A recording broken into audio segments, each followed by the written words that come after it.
lorsque même vous rencontrez, vous, sur le chemin. Comprenez-vous ce rêve insensé, ce défi lancé au sort, cet appel de la nature de sourire, de s'accrocher, de grimper.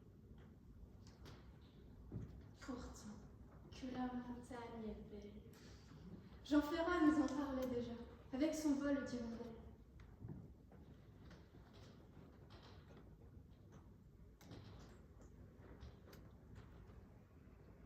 Lorsque j'ai commencé à creuser le sujet, c'est ce rêve qui m'a finalement profondément touchée. L'imaginaire a construit la montagne comme un rêve, mêlé de cauchemars, une liberté mêlée de danger, un défi et un calvaire tout à la fois. Elle est la découverte d'un horizon.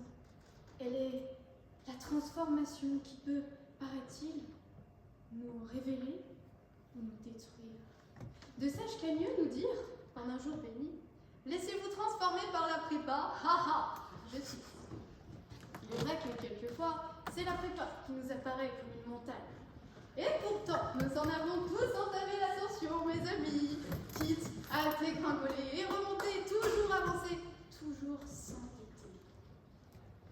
J'aimerais donc, si vous voulez bien me suivre, m'intéresser à cet enjeu, la montagne, entre mythe et réalité, en faire paradis, une transforme-t-elle. Dans tous vos esprits, je vois une réponse clignoter, comme des néons. Oui, affirmatif, la montagne nous transforme. Pour quelle raison? Tout d'abord parce que les sommets riment avec solitude. Y a-t-il des montagnards dans la salle? Criez, levez les bras. Ouais. Et ben voilà, enfin. Très bien, je vous présente nos ermites. Évidemment, la situation est beaucoup plus complexe que cela. N'y connaissant moi-même pas très long la matière, j'ai procédé à une petite étude de terrain auprès de bienveillants camarades montagnards, et je remercie chaleureusement l'autrice de cette sublime phrase pour sa permission de la citer. Premier degré, mes principaux voisins sont des vaches. Solitude, nature et silence. Assourdissant. Mais est-ce le cas partout? Je veux entendre un beau nom à 3. 1, 2, 3. Non. Merci, vous êtes dessus. Évidemment, l'imaginaire limite trop souvent la réalité, qui est bien plus complexe que cela. Les paysages sont bien plus divers que ne le limitent les stéréotypes, avec de véritables villes. Par exemple, prenons les Alpes. Avec 15 millions d'habitants en 2014, elles étaient les montagnes les plus humanisées du monde. La situation est plus complexe. Le mythe de la montagne comme défi de survie en prend un coup. Pourtant, il est encore bien vivant, ce mythe. Là encore, tout dépend du lieu où l'on se trouve. Prenons le livre Le mur invisible de Marlène Haushofer, 1963, en pleine guerre froide. L'autrice autrichienne imagine un mur surnaturel qui viendrait soudain enfermer une jeune femme dans un massif montagneux, coupé de l'extérieur de toute société, alors que toute vie, au-delà de sa montagne, semble morte. Ce livre nous parle de survie. Presque seule, face à une nature sauvage, l'autrice, non la narratrice, doit accepter de se faire transformer par cette nature.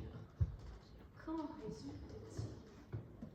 Elle s'éloigne de la société et de ses dictates, se rapproche de l'essentiel, de la vie et des animaux qui l'entourent, et l'en ressort vivante. Pourtant, objectivement, n'est-elle pas la même personne qu'à son arrivée? Ses qualités de survie, sa liberté se sont révélées, mais elle les a toujours possédées. De même, ce n'est pas une solitude réelle. Sylvain Tesson disait « En hiver, on ne s'y sent jamais seul. La visite des mésanges, le cri d'un corridé et la trace des lynx dissipent l'angoisse. »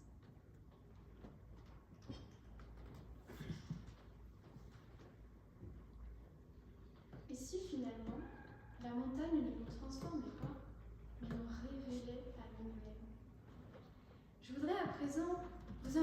un autre regard sur le sujet. Si la montagne nous transforme, la transformons-nous? La mettons-nous en danger? Aujourd'hui, la réalité est bien différente, malheureusement, de cet imaginaire que nous avons. Agriculture, tourisme, infrastructure, les paysages sont défigurés par l'homme. Et je pèse mes mots. Rien que l'année dernière, une compagnie chinoise, le China Pacific Construction Group, admirons l'accent, a littéralement éventré, coupé en deux une montagne pour faire passer au milieu le pont du Grand Canyon de Gizou. Au milieu d'une montagne. Les animaux sont aussi bien plus fréquemment qu'on ne le pense en danger sur les routes. Et la liberté montagnarde elle-même n'est plus assurée à l'heure où la traversée de certains massifs devient payante.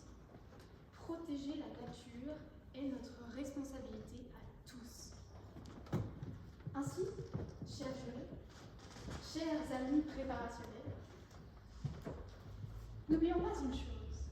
Pour que la montagne demeure un lieu de rêve, il appartient à tous d'en préserver la nature et la richesse pour que son immense beauté et sa liberté puissent perdurer. Certaines plus complexes que le mythe de l'alpiniste le laissent entrevoir.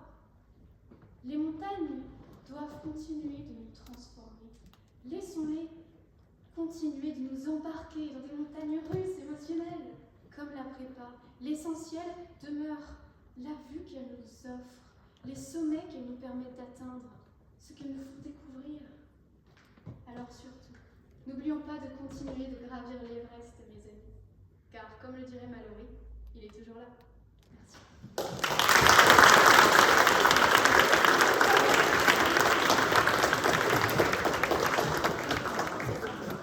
Merci beaucoup, Roxane.